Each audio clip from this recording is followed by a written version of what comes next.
बऱ्याच इंटिरियर आणि आर्किटेक्ट बरोबर तुम्ही काम केलंय. बरोबर. पण त्यांच्या रिक्वायरमेंट त्या फुलफिल करताना काय चॅलेंजेस येतात किंवा त्यांच्यावर काम करणं सोपं असतं की कठीण असतं? बऱ्यापैकी सोपं असतं जर त्यांना नॉलेज असेल फर्निचरपैकी. बऱ्याच यंग डिझायनर्सना ओव्हरऑल नॉलेज सगळ्याच गोष्टीचं असतं त्यांना. काही गोष्टी ते कमी असतात नॉलेजपैकी कारण आम्ही स्पेसिफिक फर्निचर बोलतो, तर ते स्पेसिफिक नाही, ते सगळं बघत असतात, सिव्हिल, पेंटिंग, इलेक्ट्रिकल. त्यामुळे त्यांना पूर्ण नॉलेज नसतं. मग तिकडे थोडं इगो क्लॅशेस त्यांचे होतात की त्यांना वाटतं की आम्ही डिझायनर आहे, आम्ही आर्किटेक्ट आहे, आम्हाला जास्त कळतं. पण तसं काही नाही. आम्ही स्पेशलाइज आहोत त्या गोष्टीमध्ये. आम्ही in and out, day and night आम्ही त्या गोष्टीमध्ये काम करत असतो. तर काही गोष्टी आतल्या आम्हाला कळतात ज्या त्यांना विजिबली नाही असतात. तर ते आम्ही काही समजून घेतात, काही जण नाही समजून घेत. त्यामुळे बऱ्यापैकी ज्यांना कळतं की समोरचा व्यक्ती नॉलेजेबल आहे, त्याला नॉलेज आहे, मग ते समजून घेतात आणि आम्ही डेफिनेटली कामं करतो बऱ्याच लोकांबरोबर त्या ह्याच्यामध्ये. कळलं. बरोबर. ठीक आहे. आता मला सांगा की आपला जो इंटरव्ह्यू बघतायत लोक, तर बऱ्याच जणांना, बऱ्याच यंग जनरेशनला वाटत असेल की ह्या इंडस्ट्रीमध्ये यावं, फर्निचर मॅन्युफॅक्चरिंगमध्ये यावं.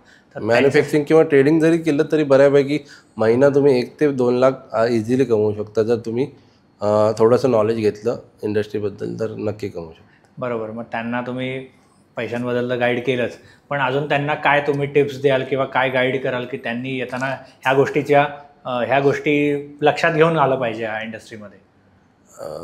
ओव्हरऑल मी सगळ्याच म्हणजे कोणताही मराठी तरुण जर बिझनेसमध्ये यायचा प्रयत्न करत असेल तर त्याने उद्या करतो, परवा करतो हा विचार न करता आज स्टार्ट केलं पाहिजे आत्ता. कारण तुमच्याकडे वेळ कमी असतो.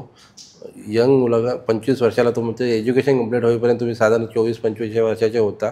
25 ते 50 हा लाईफस्पॅन आहे एका माणसाचा कमवण्याचा. तर तुमच्याकडे 20-25 वर्षच असतात. त्यात तुम्हाला शिकायला 5-7 वर्ष लागतात.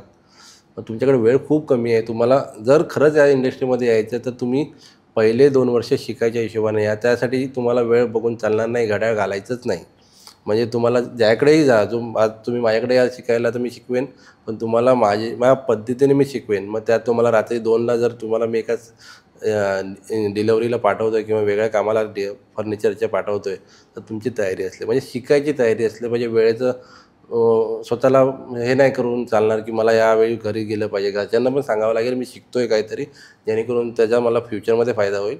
तर तेही समजून घेतात. पण तुम्हाला ती मेहनत करायची तयारी पाहिजे. मग तुम्ही ते सक्सेस नक्की करू. मग फर्निचर असो किंवा इतर कोणत्याही बिझनेसमध्ये. पण तुम्ही गाईड कराल? नक्की. कोणी मराठी मुलगा आला माझ्याकडे समजून घ्यायला, शिकायला, तर मी त्याला न काही चार्ज करता मी त्याला सगळी माहिती देईन. हा व्हिडिओ तुम्ही इथपर्यंत बघितलाय म्हणजे तुम्हाला हा नक्की व्हिडिओ आवडलाय. ह्याचा फुल व्हिडिओ आमच्या मेन यूट्यूब चॅनलवर आहे, तो पण जाऊन तुम्ही बघा. आणि आमच्या इंस्टाग्रामवरती आम्ही बरेच ह्याचे शॉर्ट्स आणि रील्स ह्याच्यावर अपलोड केलेले आहेत, त्या नक्की तुम्ही बघा आणि माझं चॅनल फॉलो करा.